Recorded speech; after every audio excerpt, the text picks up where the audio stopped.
Hi friends, సద్దకంకులు కొంతమందికి తెలియదంట, కొంతమందికి తెలిసే ఉంటుంది. అదిగోండి పిల్లలైతే ఇరగొట్టేశారు. నేను చెరుగుతూ ఉంటే అక్కడ కొన్ని గింజలు పడ్డట్టున్నాయి.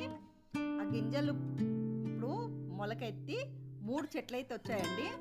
3 చెట్లకి 3 కంకులైతే వచ్చాయి. ఆల్రెడీ ఒకటైతే ఇరగొట్టేశారు పిల్లలు. ఒకటేమో చిన్నగా ఉంది, ఒకటైతే చాలా చాలా పెద్దగా వచ్చిందండి. ఎంత బలంగా వచ్చిందంటే చూస్తున్నారు కదా సద్దకంకి.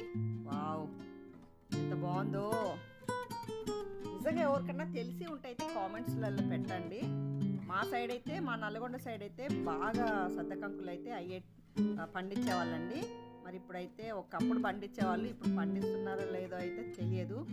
అదిగోండి చాలా చాలా బాగుంది. ఎంత బలంగా వచ్చిందో చూడండి సద్దకంకి. దాన్ని మంచిగా అయినాక నిప్పులో పెట్టి కాల్చినా కానీ చాలా చాలా బాగుంటుందండి. తింటుంటే అయితే పాలలాగానే ఉంటుంది, పాలు ఉంటుంది. చాలా బాగుంటుంది సద్దకంకులు అయితే. మాకైతే చాలా చాలా ఇష్టం అండి. సద్దకంకులు మలక కూడా కడతారు. అవి ఎంత బాగుంటాయో సద్ద మలక. అవితోటి సద్దలు రొట్టెలాగా చేసేసి దంచి ముద్ద కూడా చేస్తారండి. మలీల ముద్ద అంటారు. చాలా బాగుంటుంది టేస్ట్గా. చూస్తున్నారు కదా. వావ్.